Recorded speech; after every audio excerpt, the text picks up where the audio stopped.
My story with Alaska began last summer when my mom and I bought a piece of beautiful Alaskan rainforest sight unseen. We had no idea what the outcome of this spontaneous leap would be.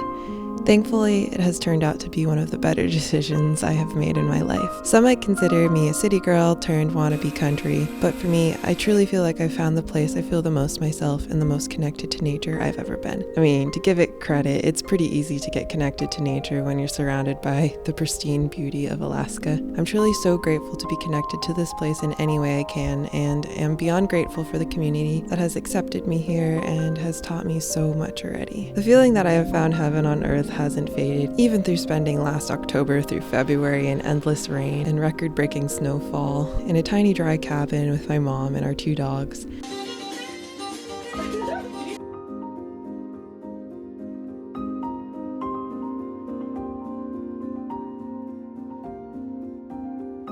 During my travels in the Southwest, there was this omnipresent pull back to my new home. The canyons were vast and the skies were the bluest I've ever seen. The feelings of loneliness contrasted the feelings of the community I was building in Alaska, and the aridness of the desert reminded me of the bountifulness of the rainforest. I couldn't ignore this need to come home. Careful what you wish for, because when things are meant to be, they happen.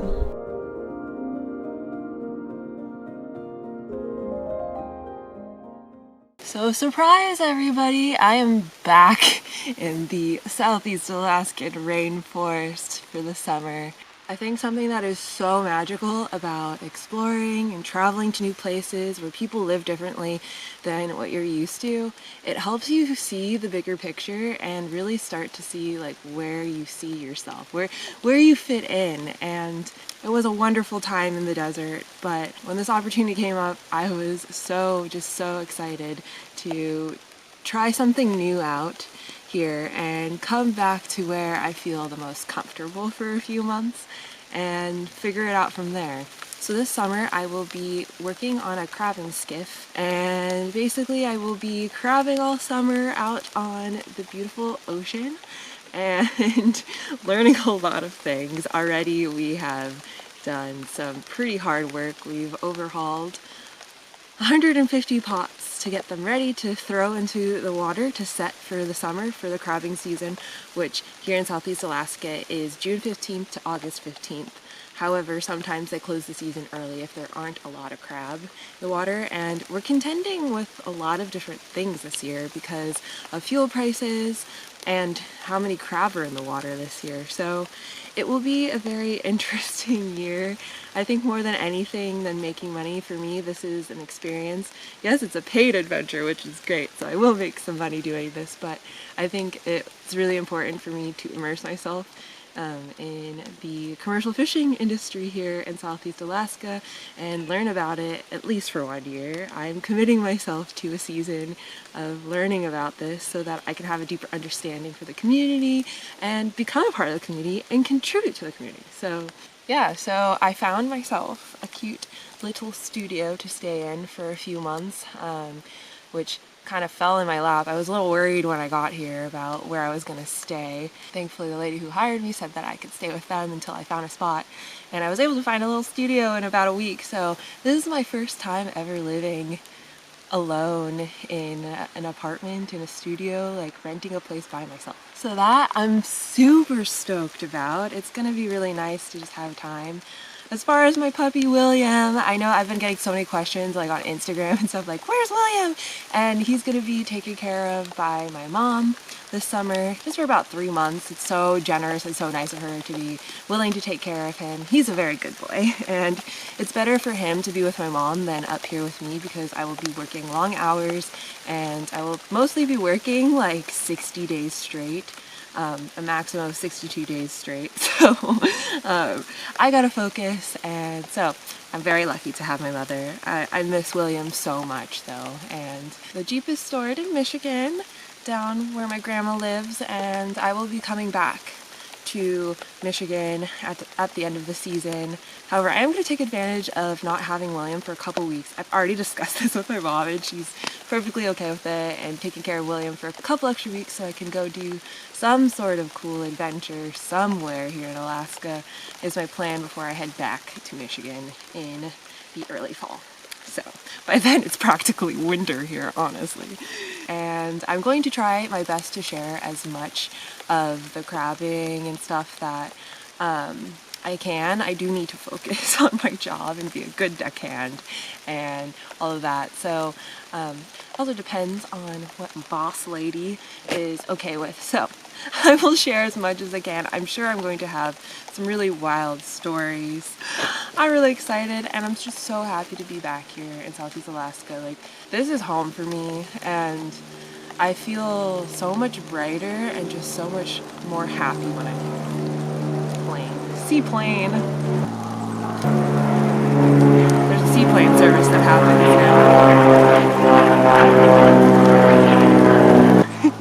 now. Basically, yeah, this is like the place where I feel the most myself.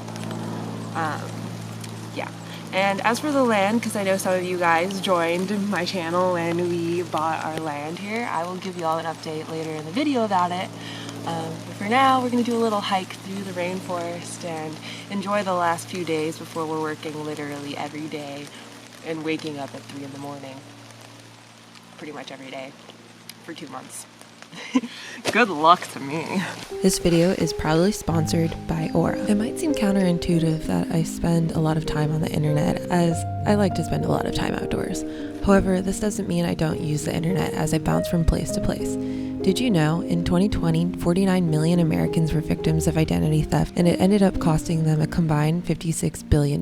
This isn't happening just to people who fall for phishing scams or use bad passwords. 37 billion records got hacked in 2020 alone from major social media sites, national grocery store chains, cryptocurrency exchanges, pharmacies, and phone internet providers. That means that unless you want to give up the internet, preventing your personal information from leaking could be completely out of your control. That's why I'm excited to partner with Aura, who is sponsoring this video. Aura's app uses AI and machine learning to protect your identity online. You tell Aura what email addresses, account numbers, and phone numbers you want monitored, and their algorithms scour the dark web, data brokers, and public records, and will alert you with any criminal activity fast. Aura's app also features a VPN that encrypts your browsing history and allows you to stay anonymous online, and their antivirus software that will block malware and viruses before they infect your devices. Someone becomes a victim of identity fraud every 14 seconds.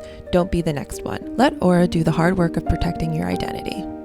I just started my Aura account and already they have found my personal information in 2 places on the dark web. Try Aura free for 2 weeks and see if your personal identifiable information has leaked to the dark web. Start your free trial at aura.com/Loui.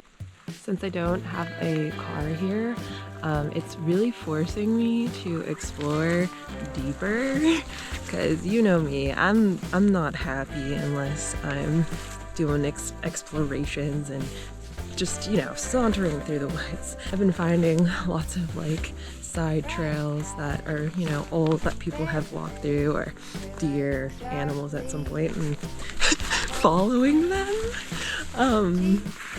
Yeah, don't worry, this area is like not super bearful. Like there could be bears out here, but those are mostly like on the south end of the island where most people don't live. So I'm ready to start getting bear comments again. This is kind of what it looks like. You know, just follow the path. This is skunk cabbage, lots of it. I just go through here, and see, somebody marked that. That's how I know it's kind of an offshoot of the main trail.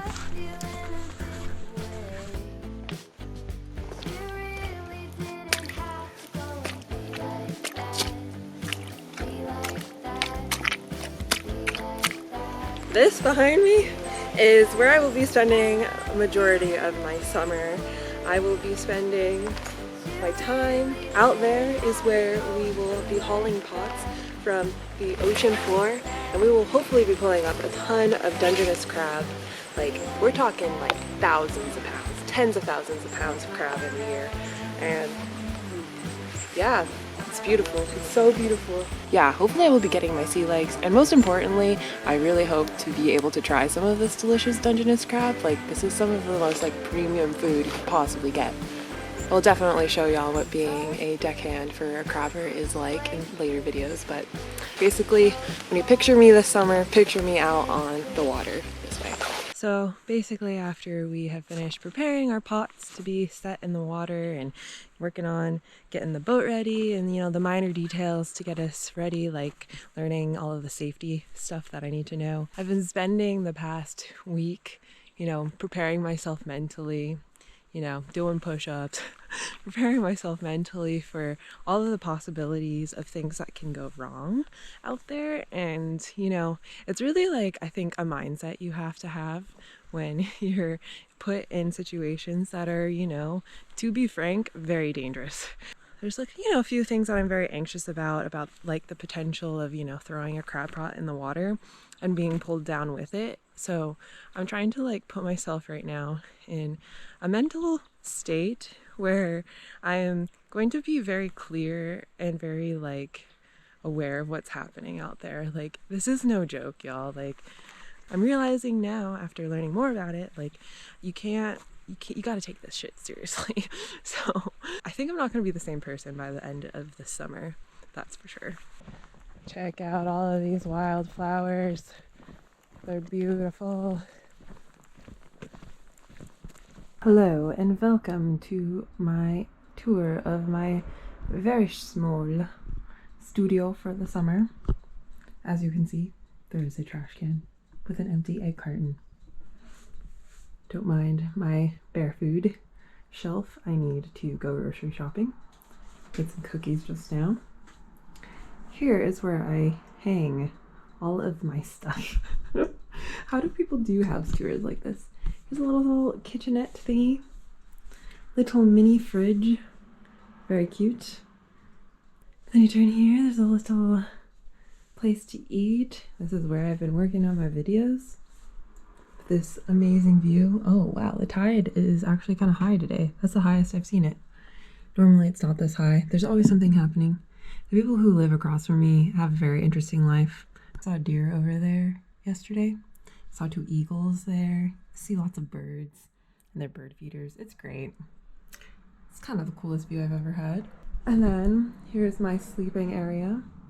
Everything came furnished with bedding, etc. There's my suitcase that is messy right now. Books. And then over here is where all of my electronics are stored. I got this at the thrift store, for the local thrift store, for $5. I'm waiting on a cord to be able to connect it to this TV. But yeah, basically I'm going to be renting DVDs and VHSs from the library because the library here is awesome. And yeah, and then here's my little bathroom.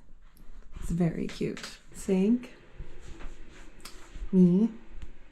Lots of storage, honestly. More storage than I need for my limited amount of stuff. And there's a little view out this window as well. I like it. I probably seem a little tired right now, but today was the last day of preparing before the actual crab season, so I woke up pretty early and was working all day getting stuff ready. But tomorrow's the first day of crabbing, and I'm just so grateful to have this space to go back to after a long day of working. It's been really nice to have a quiet space. It's all my own. This is my first time not having roommates or living in a vehicle on my own. I'm honestly just living it up. I love it. It's so nice to have a little kitchen. It's gonna be a good summer and the spot is super magical.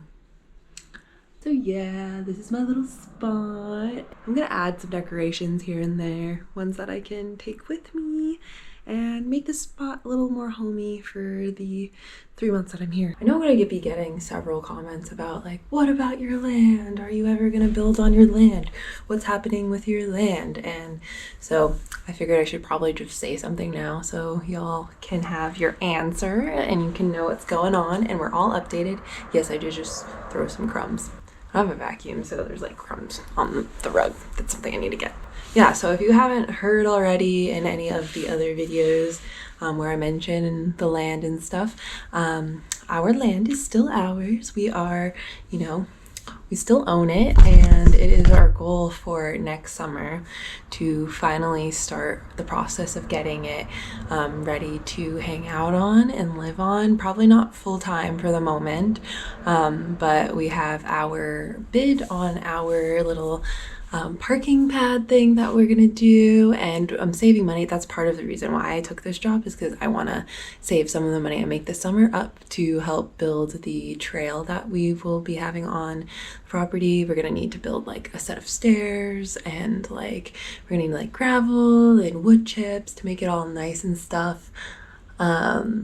This probably doesn't make sense to anybody who doesn't really know about this whole land thing.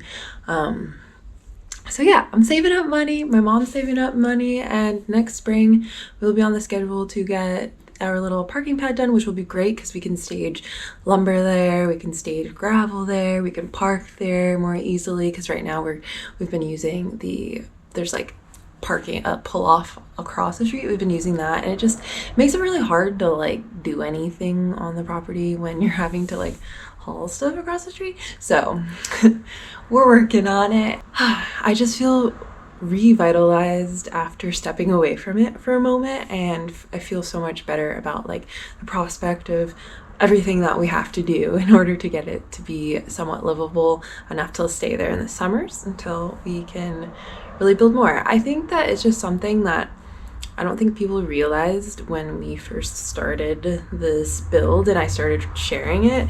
I wasn't very clear basically on like what our intentions were. I think maybe we didn't really know exactly. Like, I think these things take time. I just felt a lot of pressure from like comments.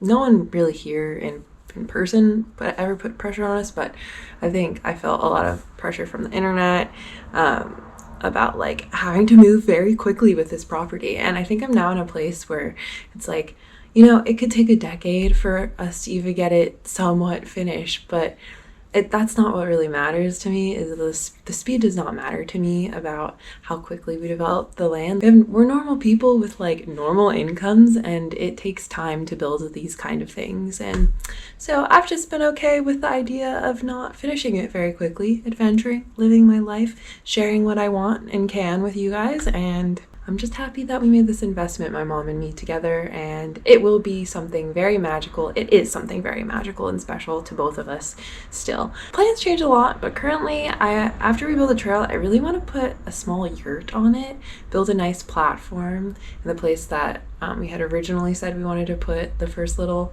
house, and then put like a yurt or something on it. I don't know. We're figuring it out. That's all that matters. And I think that for those of you out there who are looking for land or doing something similar, like, don't put pressure on yourself for things to move so quickly. I feel like in this society we have so many expectations for being quick with everything, when I just want to enjoy the journey of life, to be honest, and this is part of it. This is one project and one dream of many dreams that I have in life, and so when it's really time for us to get going on it next spring, I will share all of that with you. So if you're just here for that, I'll see you next spring. Until then, let's go on some more adventures.